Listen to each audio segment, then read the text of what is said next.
ፈረንጆቹ ታይሚዝ ምንድን ነው ያሉ? ጎል ተቀይሯል። ላይፍ ተብሏል።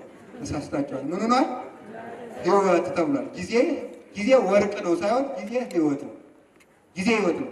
እግዚአብሔር የሰጠን ትልቁ ሀብት ጊዜ ነው። እሺ ጊዜ ብሎ አንድ ጊዜ ምንድን ነው የሰጠን ጊዜ ብትሉ እንዲህ ብሏል። ዮሐንስ ወንጌል ምዕራፍ 12 ላይ አንሶሱ እንዘ ብርሃን ብክሙ እስመ ዘይሐውር ውስተ ጽልመት ኢየአምር አበ ዘይሐውር፣ ብርሃን ሳለላችሁ ተመላለሱ፣ በጨለማ የሚሄድበትን አያውቁም። ብርሃን የተባለ ምንድን ነው? ጊዜ። እድሜ ሳለላችሁ ስራ ስሩ። እስኪ በሉ አቤት። ትልቁ ንግድ ማለት ጊዜ ነው። ትልቁ መነገጃ ወረት ማለት መነገጃ ገንዘብ፣ ጥሬ ሀብት ማለት የመጀመሪያውና የመጨረሻው ገንዘብ ከሃይማኖት ቀጥሎ ከሕዋሳት ቀጥሎ መነገጃ ገንዘብ ምንድን ነው? ጊዜ። እስኪ ጊዜ በሉ። አሁን ተመልከቱ። ምሳሌ እዚህ ቁጭ ብላችሁ የተማራችሁ ስንት ነው? ስንት ደቂቃ ይሆናል? እንግዲህ አሁን ከፍተኛ ገምቱ። ከ10 ተኩል እስከ 3 ሰዓት ብንገምት ስንት ይሆናል? አቤት ቁጠሩት እንጂ 3 ሰዓት ነው የመጣው? 5 ሰዓት ነው? 4 ተኩል። ይሄም ሙቀቱ ነው እንዲያቃታችሁ 4 ተኩል አይደል እንዴ? 4 ተኩል 4 ሰዓት ተኩል ተምራችሁ መንግስተ ሰማያት 40 ዓመት ነው የምትኖሩ? አይደለም በሉ እንጂ 400 ዓመት ነው? 400 ሺህ ነው? 400 ሚሊዮን ነው? 400 ቢሊዮን ነው? 400 ኳትሪሊዮን ነው? አያችሁ፣ 4 ሰዓት ተምራችሁ ዘላለም ትኖራላችሁ። ትልቁ መነገጃ ጊዜ ነው። ያጠፋነው ጊዜ ተቆጥሮ ተሰፍሮ ያለ እያንዳንዷ ዘመን በሉ ዓመት፣ ወር፣ ሳምንት፣ እሺ ዕለት፣ ሰዓት፣ ደቂቃ፣ እሺ ማይክሮ ሰከንድ፣ እሺ ናኖ ሰከንድ፣ እሺ ከዚያ በኋላ ውረዱ። አቃቴ እናንተ እውቀት አለቀ።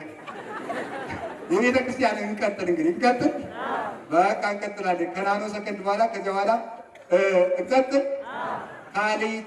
ካሊት በሉ እንጂ ሳልሲት፣ ራቢት፣ ሐምሲት፣ ሳድሲት፣ ቅጽበት፣ ህልቃቂት። እንግዲህ ይሄ ከማይክሮ ሰከንድና ከናኖ ሰከንድ በታች ያለ ጊዜ መቁጠሪያዎች ናቸው። እነዚህ ተጠራቅመው የዘላለም ህይወትን ነው የሚወልዱት።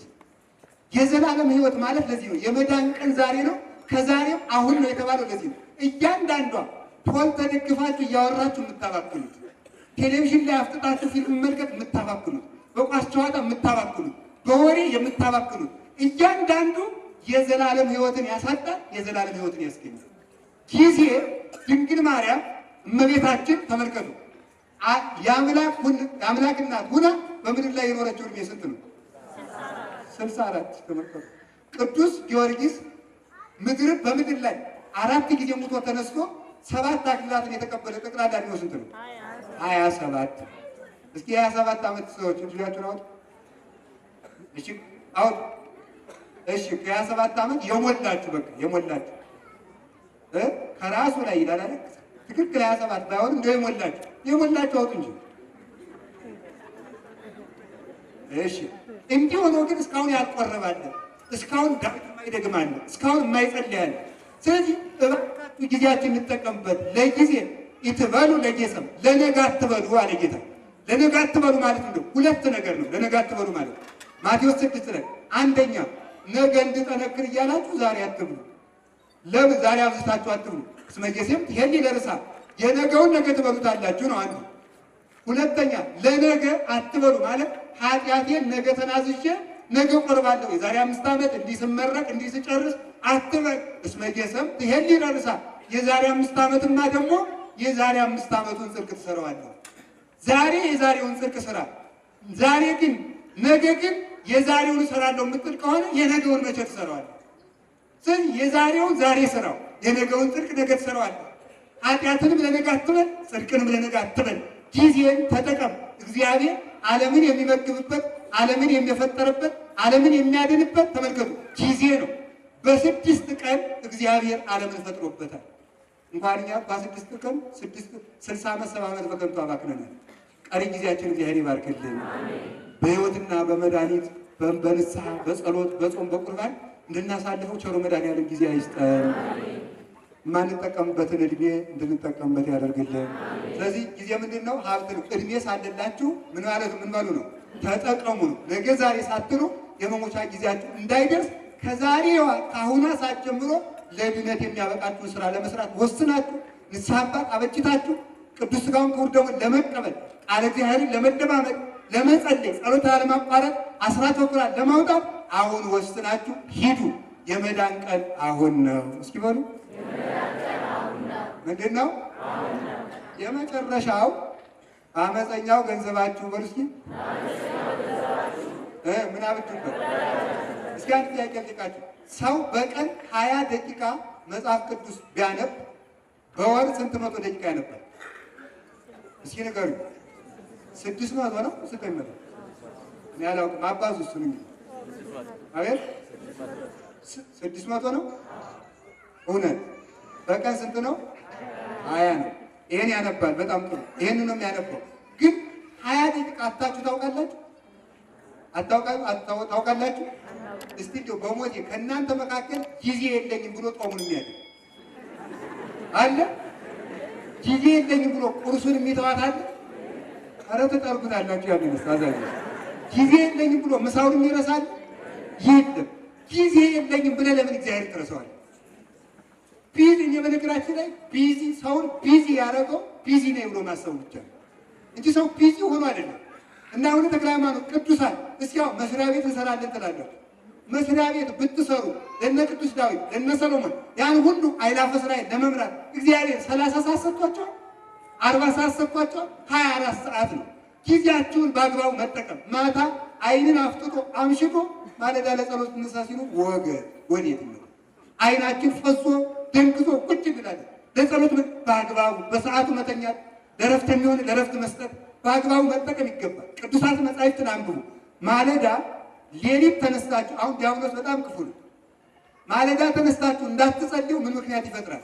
ይነጋባችሁና የሥራ ሰዓት ይደርስባችኋል። ሌሊት ተነስታችሁ እንዳትጸልዩ ማታ ስላመሻችሁ ሌሊት መነሳት አትችሉ። ስለዚህ መፍትሄው ምንድን ነው? ማታ በጊዜ መተኛት፣ ሌሊት ተነስቶ ቢያንስ ለ2 ሰዓት ያህል መጸለይ። ማለዳ ጊዜ የለም የሚለው ሰይጣን በሩን መዝጋት። ቤተ ክርስቲያን መጥቶ አንድ አቡነ ዘበሰማያት ደግሞ ከቻለ ኪዳን አስደርሰው ወደ ስራ መሄድ፣ ጸሎትን ሌሊት መጨረስ። ጸሎትን እንደጨረስ የመጽሐፍ ማንበቢያ ጊዜ እንዳናጣ ጸሎታችን እንደጨረስን ከመተኛታችን በፊት ሌሊት ተነስቶ 6 ሰዓት 7 ሰዓት 20 ደቂቃ ያክል ቢያንስ ቅዱሳት መጻሕፍትን አንብቦ መተኛት። የዕለት እንጀራችን ስጠን ዛሬ ተብሏል። ግጻዌ ከስልካችሁ ላይ ይኖራል። ሁላችሁም አሁን ግጻዌ አለ። እግዚአብሔር ሰውን ከሚመግባቸው መግቦቶች አንዱ ግጻዌ ነው። ይሄ ግጻዌ አታውቁትም? ግጻዌው አይጣን ነው እንግዲህ። ግጻዌ የሚባለው ቅዳሴ ላይ የሚነበቡ ምንባባት አሉ አይደለም? የእነሱ ማውጫ ነው። አሁን ሊያስፈርድብን ይሆን አላውቅም።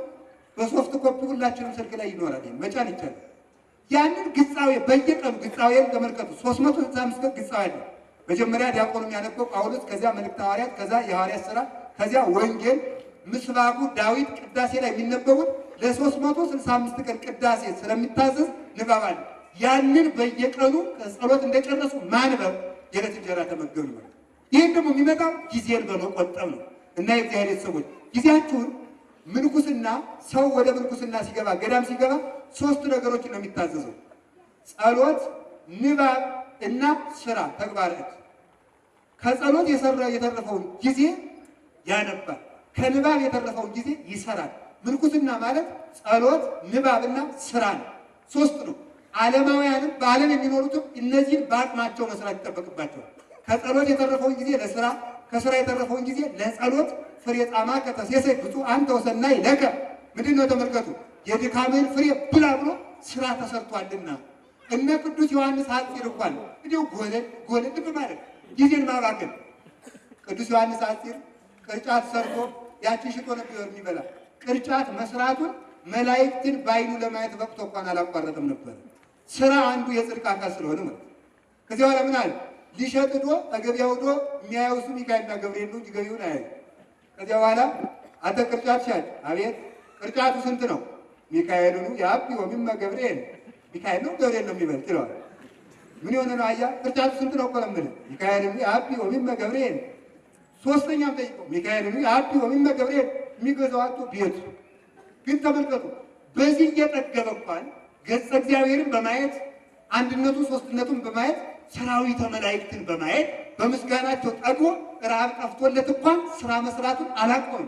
ስለዚህ ስራ፣ ጸሎት፣ ንባብ ለክርስቲያን መሰረታዊ የህይወት መርሆች ናቸው። እነዚህን ይዞ ሰው መኖር ይጠበቅበታል። በአመፀኛው ገንዘባችሁ በሉ ወዳጅ አምጡበት። በዚህ አመፀኛ ጊዜ አመፅ በምንሰራበት ጊዜያችን ከሰማይ መላእክት ጋር እንድንታረቅበት እግዚአብሔር ይርዳን። መጨረሻ ከቃሉ ጋር ናችሁ? እግዚአብሔር ከሁላችን ጋር ይሁን። የመጨረሻው በአመፀኛው ገንዘባችሁ በሉ። እንግዲህ ይሄ ብር ነው። እስኪ ብር በሉ። አሁን ተነስታችሁ እንዳትሮጡ። ችግሩ እንግዲህ እዚህ ላይ ነው። ተመልከቱ። የመጨረሻው ገንዘብ ያው ብር፣ እህል፣ እንደዚህ ያለው በሙሉ በአመፀኛው ገንዘባችሁ ምን አብጁበት ነው? ወዳጅ አብጁበት። አመፅ በምትሰሩበት ገንዘባችሁ ግድ የለም ከዕለት ራት መክፈሉ ሲቅር፣ ከምሳችሁ መቀነሱ ሲቅር፣ ከቁርሳችሁ መቀነሱም ይቅር፣ ቢያንስ ለመዝናኛ የምታውሉትን እንኳን ወዳጅ አብጁበት። ትርፍ እንኳን የትርፍ መጥገቢያ እንዲያውን እስኪ አሁን ማስቲካ ምን ያደርጋል? ሰው መከራውን ሲያይ አፉ ይሄ እስኪገነጠል ድረስ ያይቅ ይዋል ነው። እሺ የቁርሱም ይቅር፣ የምሳውም ይቅር፣ የራቱም ቢያንስ የማስቲካው ምን አለ ተግባር ይሰራ። ቢያንስ በዚያ እንጽደቅ፣ በዚያ እንጽደቅ። አራት ቢራ እንደ ሰው እኔ ሄጃለሁ አንድ ቦታ ሄጄ በመርከብ እየሄድን መርከቡ በጣም ትልቅ ውስጥ ብንትን አለው። ያው መርከብ ታውቃላችሁ እንግዲህ ብዙ ነገር ገቢ ያለው ምን አለው ታውቃላችሁ። እና እዚያ ውስጥ ትልቅ መጠጥ አለ። እየሰማችሁ ነው? ስንት ብር ነው የሚሸጥ ብለን ጠየቅነው። $3600 ይሸጣል ያ መጠጥ። እንግዲህ ያንን ገዝቶ የሚጠጣ አዲስ አበባም አይጠፋም። ያንን ገዝቶ የሚጠጣ ማለት ነው። እንዲሁ ሆድ የሚያጠግብ እንጀራም ብሉ፣ እስክትጠጉም ብሉ፣ እንዳይበርዳችሁም ልበሱ። መዝናኛ የምትሉት እንኳን ቢያጸድቃችሁ ምን አለ? ያን ብትቆጠቡት እኮ ቤተክርስቲያን ስራ ትሰራ ነበር። ማንም እየተነሳ አይንቃትም ነበር። ማንም እየተነሳ ማንም ከየትም ከምንም የመጣ ሁሉ ቤተክርስቲያንን መሳለቂያ ያደረጋል ነገራችን በአግባቡ ባለመጠቀማችን ነው። ክርስቲያን ገንዘብ የሚያባክን አባካኝ አይደለም። ሀብታም መሆን አለባችሁ፣ ስራ መስራት አለባችሁ። ሀብቱ ግን ደግሞ እንዳያስኮንናችሁ በሀብታችሁ ስራ መስራት ይጠበቅባችኋል። ቅዱስ ዮሐንስ አፈወርቅ እንዳለው ሀብት አይወገዝም፣ በሀብት የሚመጣው ትዕቢት ነው የሚወገዘው ብሎ እንደተናገረ ሀብትን ይዞ ትዕቢተኛ መሆን እንጂ ሀብታም መሆን ለክርስቲያን የተፈቀደለት ነው። አምላካችን ባለጸጋ እግዚአብሔር ነው። በሀብት ግን ስራ መስራት ይጠበቅበታል የሰው ልጅ። ከቃሉ ጋር ናችሁ? እግዚአብሔር ከሁላችን ጋር ይሁን። እስኪ በአመፀኛው ገንዘባችሁ በሉ። እስኪ አሁን ተመልከቱ። ከምግብ በፊት የሚቀርብ ምንድን ነው የሚባለው? አፒታይዘር። አሁን አፒታይዘር ባንወስድስ ምግብ ጠልጠል ልንቀር ነው። አሁን እንዲሁ ሰው እንዴት እንደጠገበ ተመልከቱ። ያንን ቢያንስ መጽደቂያ አድርጉ። እስኪ መጽደቂያ በሉ። ከዚያ በኋላ ተመልከቱ። አፒታይዘር ከተበላ በኋላ እራቱ ከተበላ በኋላ ደግሞ ምን የሚባለው በማያኘው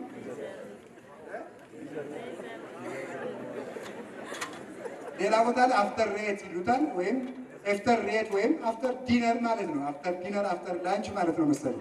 ስለዚህ እንደዚህ አድርገው ቢያንስ ያን እንኳን መጽደቂያ አድርገው፣ ቢያንስ ያን እንኳን እንድትጸድቅበት አድርገው። አመት በምትሰራበት ቁም ነገር የምትሰራበት እንኳን ቢቀር ለመዝናኛ የምታደርገው ለቅንጦት የምታደርገው ቢያንስ ያን ስጠው እስኪ። ያን ሸሚዛችሁ በጣም ወይብ ስላለ ብቻ የቤት መወልወያ የምታደርጉት የለም። ያን እንኳን ቢያንስ መጽደቂያ አድርገው። አዲሱን ባትጸድ ያስጠላህን እንኳን ብትጸድቅበት ምን አለ? እንዲሁ ግድ የለም ግድ ላይ ወሩናችሁ ብትማቱበትም ማጽደቁን ያጸድቃል። ፈቅዳችሁ ስጣት ብቻ ስጡ። ከሰጣችሁ ያጸድቃል። ለምሳሌ አንጢላሪዮስ የሚባል ባለጸጋ አለ።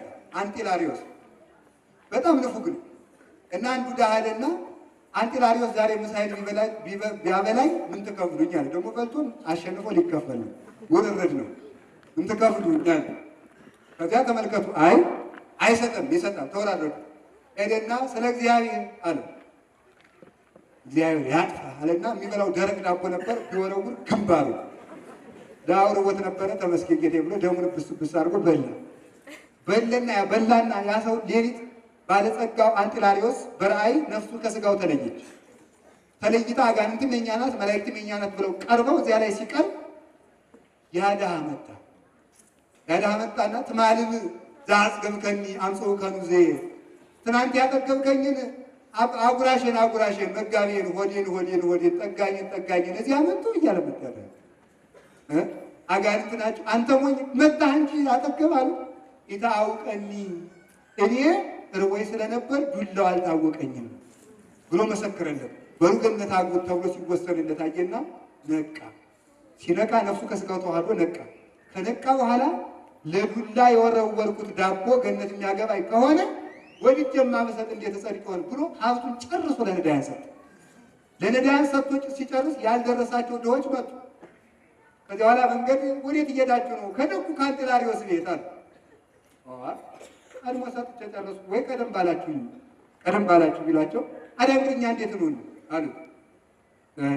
እንግዲህ ሽጣችሁ ተካፈሉኝ አለች። አያችሁ የገነትና የመንግሥተ ሰማያት ዋጋ የከፈለ የገባው ሰው እንኳን ከሚበላው ቆርሶ ከሚቀደው ከሚለብሰው ቀዶ ይቅርና ተሽጦ የሚሆን ምጽዋት ይመሰውታል። ሽጣችሁ ተካፈሉኝ ብላችሁ ድሃ ቆራጥ ነውና ሸጡት ይላሉ ሊቃውንት። ድሃ ቆራጥ ነውና ሸጡትና ሰው ከመሸጥ ይሰውራል። ሸጡና ሲያበቃ ድህነታችሁ ሰው እንዳያሸጣችሁ መጠንቀቅ ይገባል። ሸጡት። ተሸጠና ደግሞ ተመልከቱ፣ ከሰው ቤት ከሚሰራበት ሂዶ ሙት ማንሳት ደግሞ ጀምሮ። ለምን? ገንዘብን የናቀ ሰው ሙት ያነሳል። ሰው በክርስትናው እንዳያድግ አንቆ የሚይዘው ትብትብ ምንድን ነው? ገንዘብ አንቆ የማይዘው ማለት ነው። ሀልዮ መንበር ይሄ ዘሩ በቀለ ምን ያዘው ነው የሚለው እሾህ በሉ እንጂ ዘሩ በቀለ እሾህ ያዘው ያለው ጌታ ማቴዎስ 13 ላይ ምንድን ናቸው እሾህ የተባሉ?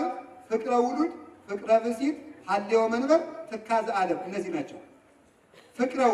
ፍቅረ ውሉድ ለልጆች የምናወርሳቸው አወርሳቸዋለሁ እያለ ለሰው የማይሰጥ፣ ፍቅረ ብእሲት ሚስቴ ይከፋታል ብሎ ለሰው የማይሰጥ፣ ሀልዮ መንበር የት ሀገር እኖራለሁ በምን እሾማለሁ የት ከተማ ቤት ብሰራ ይሻለኛል የሚል፣ ትካዘ ዓለም ምን እለብሳለሁ ምን እበላለሁ ምን እጠጣለሁ የሚል ሰው እነዚህ እሾሆች የተማረው ወንጌል በሱ ላይ እንዳያፈራ አንቀው ይይዙታል። ወይ ይህን እሾህ ማስቸነፍ ይጠበቃል። ከቃሉ ጋር ናችሁ? ከዚያ በኋላ አንጢላሪዎስ አንዲት ድሃ ገንዘብ ተበድራ የምትከፍለው አታ የምትከፍለው ስላጣች ልጇን ለባርነት ሊወስዱባት ሲሉ አገኘ። እኔን ተኪና ልጅ ይፈታልሻል። አሁንም ተካና ምን አለ? ልጇን አስፈታለን። በኋላ ደግሞ ሂዶ ለባርነት ከገባበት ቤት ሂዶ የንጉሱ ልጅ ቢሞት ጸልዮ ከሞት አስነሳው። ምጽዋት ይሄን ያህል ኃይል አላት። ለዚህ ሊቃውንት ምን ይላሉ? አምላኩ በ30 ብር ተሽጦ አዳምን እንዳዳነ አንጢላሪዎስ በ30 ብር ተሽጦ የዳዊትን ልጅ አወጣ ብለው ክርስቶስን መሰለ ብለው ያደንቁታል ማለት ነው።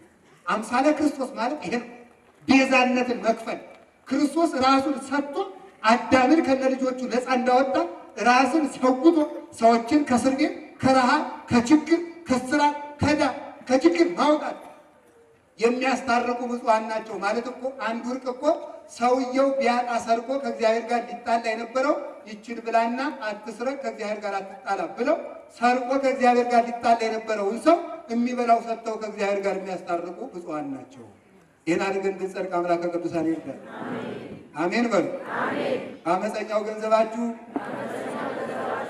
ምን አብጁበት? ወዳጅ አበጁበት። አመፅ የምትሰሩበትን ገንዘባችሁን ወዳጅ አበጁበት። ምን አይነት ወዳጅ? አይዳው ድኩማት አንጻ ሎንተ አብያት አለ። ደካማ እጆች የብርሃን ቤት ይሰራሉ። እስኪ በሉ ሞት ደካማ እጆች የምን ቤት ይሰራሉ? የብርሃን ቤት። ግራ ይጋበዛችሁ፣ ስጋ ይጋበዛችሁ፣ ድግስ ያበላችሁት ሰው ይኖራል። ያ መንግስተ ሰማያት አይሰራላችሁ። ደካማው እጅ ግን እዚህ ብርድ አጨማዶት አስቸግሮት ረሃብ ጎስሞት የሚኖረው ግን እሱ የብርሃን ቤት ይሰራላችኋል። ትክክለኛው የመንግስተ ሰማያት ሐናጺ ማለት ድሃ ነው ይላሉ አባቶቻችን። ምጽዋት የሚለምን ሰው ለሚለመኑ ሰዎች መንግስተ ሰማያትን የሚያንጽላቸው ባለሙያ ነው ብሎ ይነገራል። ይህን የሚያንጽልን እሱ ነው። ስትሰጡ ደግሞ ይሄኛው ሰርቶ መብላት ይችላል ቀልደኛ ይላል፣ ያኛው ነው ቢሮ ደግሞ ይሰጣል። ለዚህ 50 ሳንቲማችን እኮ ደግሞ እንደዚህ ሰው ምን መርጥ እዚህ ጥያቄ ልጠይቃችሁ፣ የሰው ፊት እሳት አይደለም ነው? ንገሩኝ እንጂ ወዶ የሚለምን አለ? የለም፣ ቸግሮት ነው። ቅዱስ ዮሐንስ አፈወርቅ ጢሞቴዎስን በተረጎመበት ድርሳኑ መጀመሪያ ሊለምን ላፈረ ስጥ ነው። ሊለምን ላፈረ አፉን አውጥቶ የለመነው እሱ የዕለት ራት ሊያጣ ይችላል። ሰርቶ ይበላል ገሌ ብለህ አትለፍ። ለለመነ ሁሉ ስጥ። እንዲህ አድርጎ መስጠት ወዳጅ በሰማይ ወዳጅ ያበጃል። ደግሞ መጽሐፍ መነኮሳት እንደሚል ደግሞ ስሙ ብእሲ ጠቢብ በፍትሐ ብእስ ይሳየጣል ለመንግስተ እግዚአብሔር። ጥበበኛ ሰው በቁራሽ እንጀራ መንግስተ ሰማያትን ይገዛታል። እስኪ በሉ ጥበበኛ ሰው በሉ በቁራሽ እንጀራ ማንን ይገዛታል? መንግስተ ሰማያት። ዛሬ አንድ ቤት ስንት ብር እንደሚያወጣ ገሙት። መንግስተ ሰማያትን ግን የምንገዛት በቀዝቃዛ ውሃና በምንድን ነው? በቁራሽ እንጀራ። የማን? የቅዱሳን ቃል ኪዳን የእግዚአብሔር ቸርነት ስለሚረዳን። ስለዚህ ምን አለ ደራሲው? እንዲህ አለ አባ ጊዮርጊስ ዘጋስጫ በመዝሙረ ድንግል ብፁዕ ዘይለቁ ላዕለ ምስኪን ወነዳይ። መዝሙረ ዳዊቱ አይደለም። ብፁዕ ዘይለቁ ላዕለ ምስኪን ወነዳይ ከመ ይድኀን ብኪ እምዕለተ ኩነኔ አባይ በእንቲአኪ ማርያም ወበንጽሕናኪ ሰናይ አኮ አኮ በብዙ ንዋይ መንግስተ ሰማያት ይትረከብ በማይ ይላል። ምን ማለት ነው? ድንግል ማርያም ስለ ማርያም ብሎ ስለ ድንግል ማርያም ብሎ ድሆችን ያሰበ እሱ ንዑድ ክቡር ነው። በብዙ እውቀትም አይደለም፣ በብዙ ጥበብም አይደለም፣ በብዙ ገንዘብም አይደለም። ያንቺ ንጽሕና ተጨምሮበት መንግስተ ሰማያት በቀዝቃዛ ውሃ ይወረሳል አለ። መንግስተ ሰማያት በምን ይወረሳል? በሉ እንጂ። ስለዚህ ብልህ ሰው በሉ አንድ ጊዜ በቀዝቃዛ ውሃ በቁራሽ እንጀራ ማንን ይዋጃታል? መንግስተ ሰማያትን ይወጃታል። እንዲህ ያለ ወዳጅ አበጁበት። ወዳጅ እንድናበጅ እግዚአብሔር ይርዳል።